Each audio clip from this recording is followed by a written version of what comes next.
अस्सलामुअलैकुम फ्रेंड्स। आज जो रेसिपी लेकर हाज़िर हुई हूँ वो है मटन स्ट्यू। ये जो बहुत लाजवाब मटन स्ट्यू बनाने वाली हूँ, ये मेरी मदर बनाया करती थी और बहुत इसकी सिंपल रेसिपी है। आप इसको ज़रूर ट्राई कीजिएगा। और इसके लिए जो मैंने इंग्रेडिएंट्स लिए हैं वो है, दही ली है मैंने 1 पाव, लहसुन अदरक लिए हैं मैंने 2 टेबलस्पून, और साबित मिर्च ली है। ये मैंने तकरीबन 8 से 10 के करीब ली हैं। ज़ीरा लिया है, तेज़पात के पत्ते लिए हैं, 2 बड़ी इलायची है, लौंग है, दालचीनी है और प्याज लिए हैं 8 से 9 के करीब। ये प्याज है, इसको मैंने स्लाइसिस में काट लिया है। अच्छी तरह से आप उसको बारीक बारीक काट लीजिए, क्योंकि इससे जो ग्रेवी बनती है वो प्याज से ही बनती है। और फ्रेंड्स, आपको मालूम है प्याज एक तरह से एंटीबॉडीज़ का काम करती है हमारी जिस्म में, और ये आपकी क़ुव्वत मदाफ़त को बढ़ाती है। आपने अक्सर देखा है कि कुछ लोग प्याज बड़े शौक़ से खाते हैं और कच्ची खाते हैं, तो ये एक तरह से आपके बीमारियों से लड़ने की ताकत पैदा करती है। तो चलिए रेसिपी का आगाज़ करते हैं। हाँ, प्याज मैंने डाल दी है जो मैंने बारीक बारीक काट के रखी थी, और गोश्त को मैंने बहुत अच्छी तरह से धो लिया है।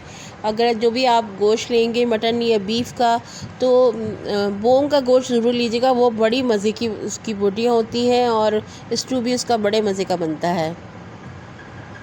तो गोश्त को मैंने अच्छी तरह से वॉश कर लिया है, और अभी मैं इसमें जो डालूँगी वो गरम मसाला डालूँगी। तेज़पात के पत्ते 2 हैं, 2 बड़ी इलायची हैं, ज़ीरा है, लौंग है, काली मिर्च है, और इसके अलावा ये मैंने लहसुन अदरक इसमें डाल दिया है, साबित लाल मिर्च भी इसमें डाल दी है मैंने, और सब चीज़ें मैंने मिक्स कर दी है। जिस तरह सोन के पकाते हैं, जैसे मेरी मदर कहती थी सोन के पकाना, इसका सोन के पकाना कहते हैं। इसके अलावा ये हल्दी पाउडर, धनिया पाउडर इसमें मैंने डाल दिया है।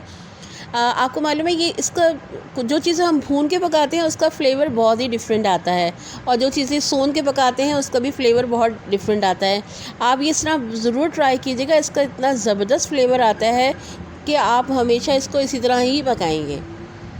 तो हमने ये सब चीज़ें डाल दी हैं इसमें।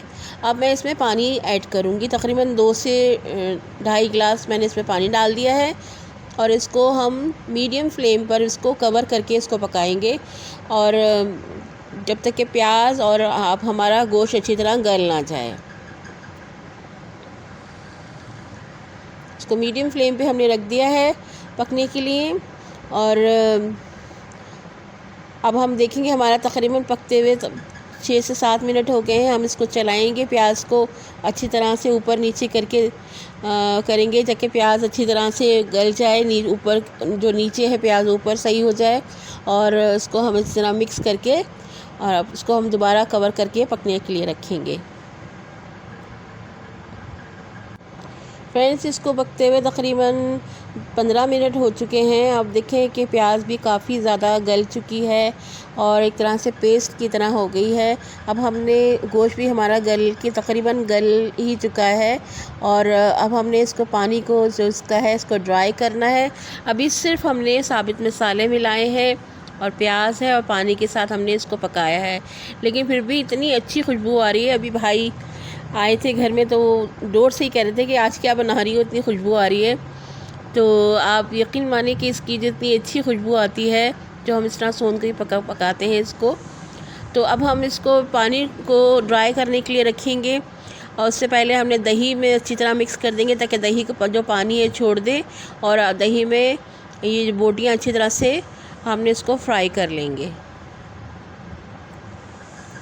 अच्छी तरह से मिक्स कर लीजिए, और इसको लो फ्लेम पे हम इसको पकने के लिए दोबारा रख देंगे।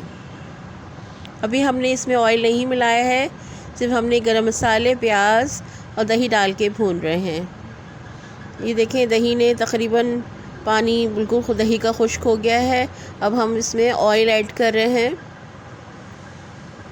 ऑयल में हम इसको भूनेंगे अच्छी तरह, और हमने इसको इतना भूनना है कि ऑयल बिल्कुल सेपरेट हो जाए और पानी बिल्कुल ही इसका ड्राई हो जाए। बोटियाँ अच्छी तरह से गल चुकी हैं और बहुत अच्छा लग रहा है माशाल्लाह। ये देखिए, हल्का हल्का ऑयल ऊपर आ रहा है, हमारी बोटियाँ गल चुकी हैं और ये हमने जो पानी है इसको बिल्कुल खुश्क कर लेना है, बिल्कुल भुना हुआ हमने इसको रखना है। बहुत मज़ेदार लजीज़ ये चीज़ तैयार हो गया है। और हमने इसके लिए गार्निश के लिए हमने अदरक काट के रखा हुआ है और हरा धनिया और हरी मिर्ची हमने इसके काट के रखी हुई हैं। जब ये पूरा पानी खुश्क हो जाएगा तो हम इसको डिश आउट कर लेंगे और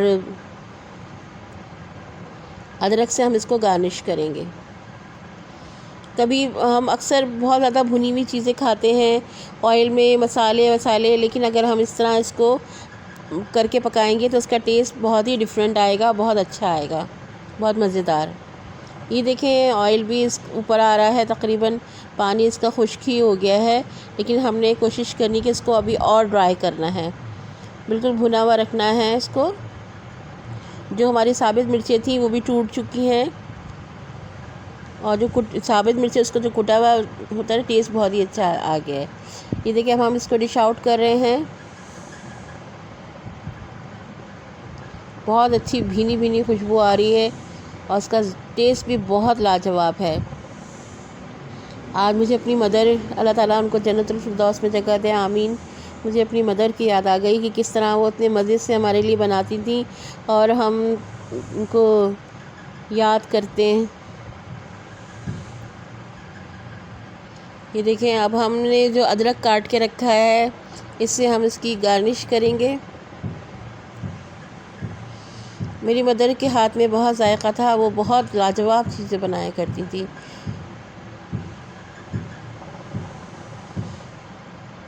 ये देखें कितना खूबसूरत लग रही है डिश हमारी। और इससे हम अदरक जो हमने बारीक बारीक काट के रखी है उससे हम उसको गार्निश करेंगे और फिर इसमें हरी मिर्ची ऊपर से डालेंगे और हरा धनिया। ये हमारी डिश तैयार हो गई है। आज की डिश बटन स्ट्यू हमारी डिश थी और यकीन है मुझे कि आपको बहुत पसंद आई होगी। और अगर आपको मेरी रेसिपी अच्छी लगी हो तो मेरे चैनल का सब्सक्राइब कीजिएगा और वीडियो को लाइक कीजिएगा। इंशाल्लाह फिर हम एक नई रेसिपी के साथ हाज़िर होते हैं। अपना बहुत ख्याल रखिएगा और मुझे भी अपनी दुआओं में याद रखिएगा और पाकिस्तान को भी। अल्लाह हाफ़िज़, बाय बाय।